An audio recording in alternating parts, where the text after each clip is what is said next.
Olá, meus amigos, e bem-vindos de volta.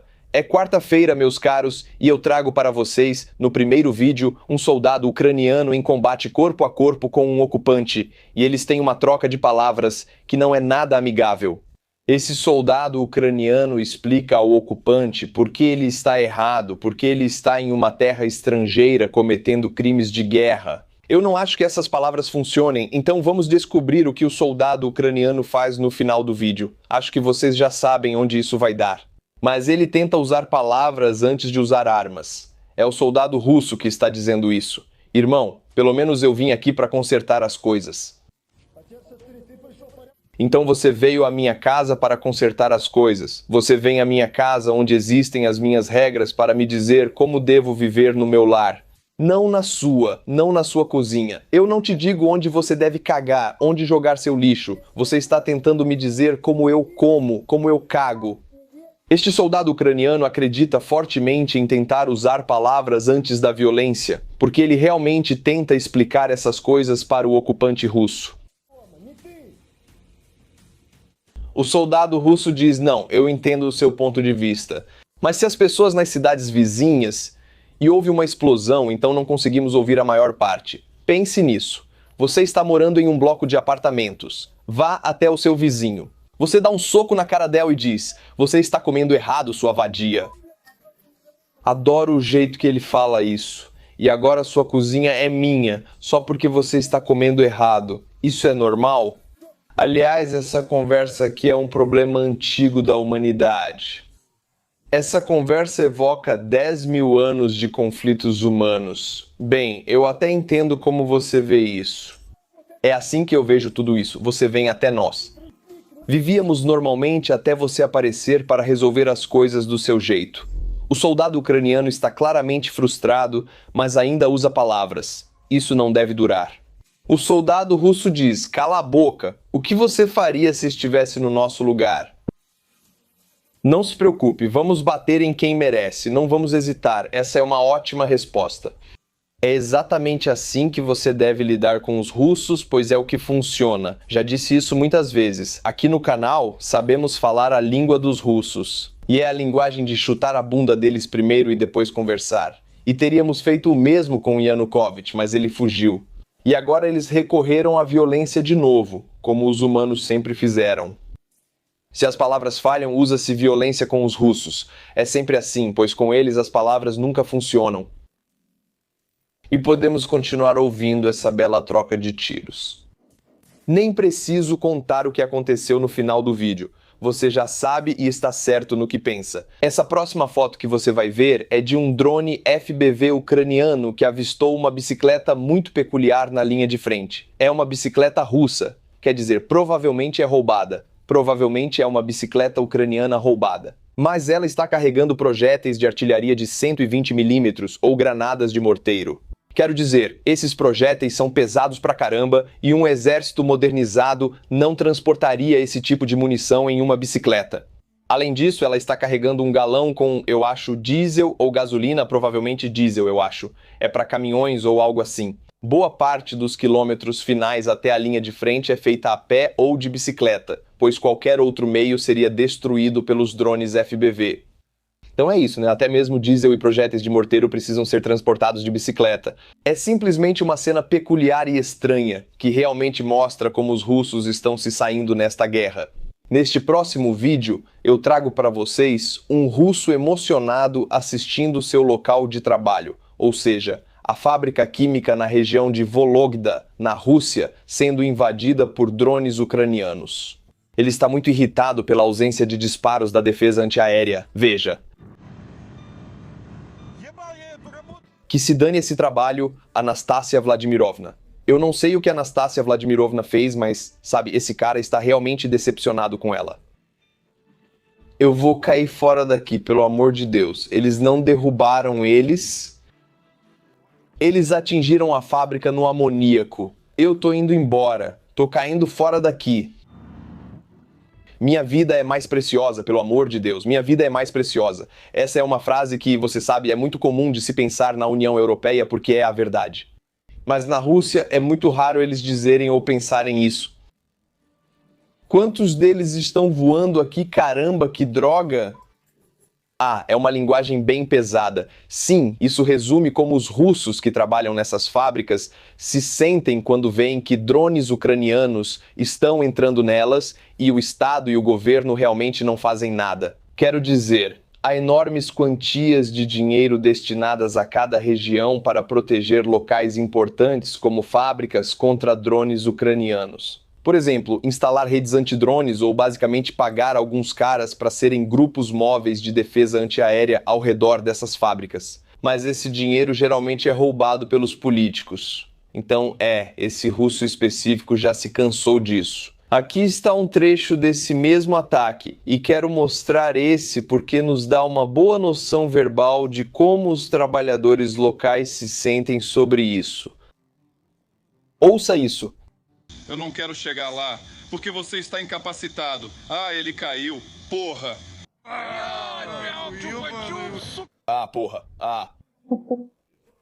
Porra, isso é como um monte de macacos vendo fogo pela primeira vez, e o fogo é o drone ucraniano causando a explosão. É muito estranho. Pessoas na Rússia são estranhas. Por diversão, vamos ver um vídeo da linha de frente no setor de Liman, Oblast de Donetsk. Há vários canais e pequenos rios nas linhas de frente do Oblast de Donetsk que precisam ser atravessados. Eles são tão pequenos que você poderia atravessar nadando, mas realmente não dá para passar nenhum tipo de equipamento a menos que você construa algum tipo de ponte. Uma ponte flutuante, por exemplo. Então é isso que os russos tentam fazer, e eles tentam muitas vezes, na verdade, e quase sempre termina da mesma forma. Atravessar até mesmo esses canais que você vê aqui é difícil. Para os homens não há problema, mas para o equipamento é impossível sem uma ponte. Então sim, você traz esse caminhão Ural transportando ponte flutuante e aí vem o drone ucraniano, bam, acerta ele. Esse é o mesmo caminhão na manhã seguinte. Dá para ver que ele foi queimado, já que já está enferrujando. E agora, na manhã seguinte, o drone começa a caçar aqueles russos que se aproximaram para se aquecer no fogo. Bem, não posso mostrar mais disso para você, mas é um vídeo de caça bem tranquilo e adequado para a família. Neste vídeo, podemos ver russos atingindo uma represa no Oblast de Kharkiv, uma represa no reservatório de água, a represa Bechenik. É um vídeo muito claro de russos atacando infraestrutura civil. A represa, na verdade, ela resistiu. Os russos lançaram 6 bombas aéreas, bombas guiadas, das quais 4 atingiram a represa e 2 caíram no reservatório. Este é o exato momento. Você pode ver bem aqui. Dá uma olhada. Bum! Na represa Kharkiv fica bem perto. Esse reservatório é responsável pelo abastecimento de água da cidade de Kharkiv, que é a segunda maior cidade da Ucrânia. Então, destruir essa represa e esvaziar esse reservatório seria uma catástrofe para os civis. E é isso que os russos pretendem fazer. Felizmente, esse ataque não conseguiu. Agora é a hora, meus amigos, como em todo vídeo, de mencionar os novos membros mensais do Buy Me a Coffee. Temos 2 novos membros e eles são a base deste canal. Eles me dão segurança caso o YouTube oscile. E vocês sabem que isso acontece porque estou cobrindo uma guerra, o que é muito perigoso no YouTube. Temos 2 novos nomes e vou acabar pronunciando errado com meu sotaque estoniano. Vitez Havan. Obrigado por se juntar. E o segundo, Imkare. Obrigado, meus amigos. Se você tem um nome estranho ou um nome normal, não me importo. É só se inscrever, apoiar o canal e eu vou ler seu nome de um jeito que você nunca ouviu antes. Obrigado, meus amigos. Você sabia que escrevi um livro para você? Na verdade, ele foi escrito para você, já que você doou 8 vezes para 8 campanhas, assim como o título do livro 8 Missões na Ucrânia. Assim você vai descobrir para onde foram suas doações, porque eu escrevi tudo para você, junto com todas as outras aventuras. Compre o livro, o link está na descrição abaixo. Há alguns dias, drones ucranianos atingiram uma fábrica de aviação na Rússia. Não foi qualquer fábrica de aviação, foi a mais importante. Na cidade de Komsomolsk, no Amur, um galpão da fábrica aeronáutica Gagarin foi atingido e pegou fogo. Tem um vídeo impressionante dela em chamas. Essa fábrica ou usina é muito importante porque produz peças para o Su-57 russo, o suposto caça de quinta geração da Rússia. Agora vamos analisar isso em alguns minutos, mas o Su-57 é mitológico, assim como o T-14 Armata ou o veículo de combate de infantaria Terminator russo. Esses são os novos Wunderwaffe russos, muito parecidos com o que Hitler imaginou nos últimos 2 anos da guerra. Putin imagina que eles estão produzindo em massa Su-57 e T-14 Armata. Bem, vamos aos fatos. Mas antes, é claro, não confie apenas na minha palavra. Aqui está uma imagem de satélite da fábrica de aviação Gagarin. Há um buraco enorme nesse armazém, parece que ele desabou. E essa fábrica produz peças para o Su-57, o que significa que essa produção foi interrompida, mas não apenas por causa dos drones ucranianos. Quero dizer, vamos falar do Su-57, quantos os russos produziram no total? Apenas 40, e isso inclui 10 protótipos, então são 32 de produção em série. Isso é patético. O Su-57 é a primeira aeronave em serviço militar russo projetada com tecnologia stealth. Uau! E ele foi projetado para ser a base de uma família de aeronaves de combate furtivas. Eu sempre acho engraçado como os russos descrevem essas coisas. Eles vão produzir 1000 deles, eles vão ser furtivos. Eles produziram apenas, se você excluir os protótipos, 32 deles. E eles já estão tentando exportar isso, eles não conseguem produzir isso em massa. O primeiro voo foi há 60 anos e, aliás, a Índia, antes da invasão em grande escala da Ucrânia, deveria comprar até 100 desses caças. Em abril de 2026, a Índia está em negociações para adquirir até 40 caças russos, Su-57. Mas eles não vão fazer isso, todo mundo sabe que ninguém quer mais tecnologia russa, não funciona, já foi provado no Irã com os S-300 e S-400 na Venezuela e na Ucrânia, que a maioria do que eles produzem não consegue combater as armas da OTAN. Então a Índia está, na verdade, recuando nesse acordo, eles não querem entrar nessa. A Turquia também comprou sistemas de defesa aérea russos antes da invasão em grande escala na Ucrânia, e é horrível ver como eles funcionaram no Irã e na Ucrânia. Eu sinto pena da Turquia por ter investido tanto dinheiro nisso, sabendo que compraram lixo. Então, não tem como a Índia comprar os Su-57, quero dizer, eles não podem produzir porque a Ucrânia atacou a fábrica de aviação. Agora, meus amigos, vamos viajar até o Mar Cáspio, onde drones ucranianos atingiram as plataformas de petróleo e gás russas. Essas plataformas são muito caras para instalar e também muito caras para consertar, e drones ucranianos as danificaram. Aqui nesses vídeos vocês podem ver.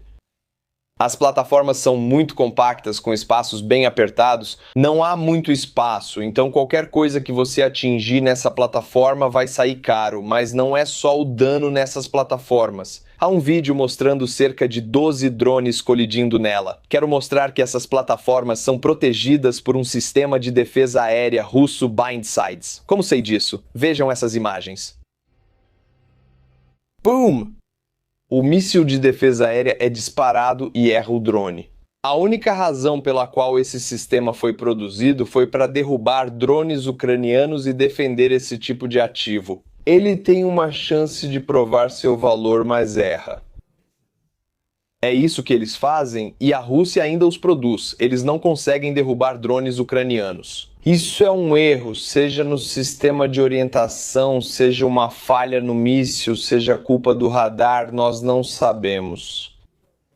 Mas nós já vimos vários vídeos em que esses mísseis simplesmente erram o alvo, e não por uma pequena margem, eles erram por alguns metros. Mas, meus amigos, também houve um aniversário. Em abril de 2014, toda a guerra começou. Não estou falando da invasão em grande escala. Estou falando de toda a guerra no leste da Ucrânia contra os separatistas e na Crimeia.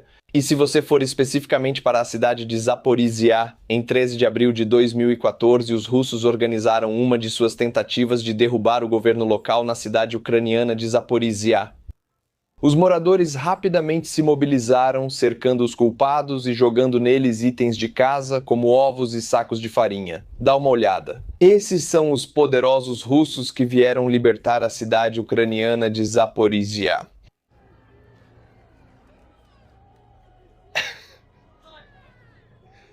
Eles estão agachados, juntinhos, como pinguins. Todos são pagos pelos russos para tomar essa cidade. E eles estão levando ovadas. E ao redor deles estão ucranianos, apenas pessoas ucranianas.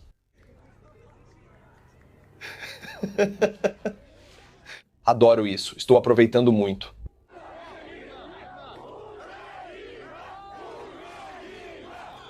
Esse vídeo te dá a impressão de que Zaporizhia quer fazer parte da Rússia? Acho que não. Então essa aí fracassou. Esses russos no meio daquele círculo queriam que Zaporizhia se tornasse parte do mundo russo. Bem, como está o mundo russo? Vou trazer um cara de Saratov, uma cidade na Rússia, para responder a essa pergunta. Vou deixar ele falar. Alguém percebeu que está acontecendo uma bagunça total? Em Saratov agora um monte de lojas de roupas fecharam. A Vicusville, a mercearia, fechou na rua principal da cidade. A loja de eletrodomésticos Nvidia fechou. Cafeterias, cafés e lanchonetes estão fechando. Beauty pole é um assunto totalmente à parte. No setor de beleza está uma bagunça total. Eu faço cosméticos e me comunico com dezenas de salões. Todos eles continuam me dizendo que o movimento caiu 30%, é horrível, um monte de salões estão à venda. Então eu fico curioso se 2026 já é o fundo do poço ou se ainda temos chance de ver uma luz. Então esse cara está se perguntando se eles já chegaram ao fundo, se isso é o pior que pode ficar. Veja, é aqui que eu sei mais do que ele. Eu me sinto como um oráculo porque sinto que agora consigo ver como isso vai evoluir.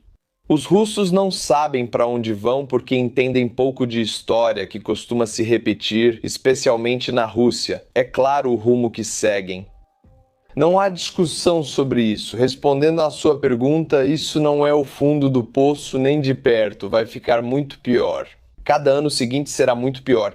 E para ilustrar o quão ruim está para a Rússia, eles perderam mais um aliado. Desta vez foi a Hungria. Putin vem perdendo aliados desde a invasão em grande escala, no ritmo de 1 a 2 aliados ou países por ano. Foi a Síria, foi a Venezuela, foi o Irã. Agora é a Hungria. Porque agora a Hungria será governada por Magyar, que é muito pró-União Europeia e anti-Rússia.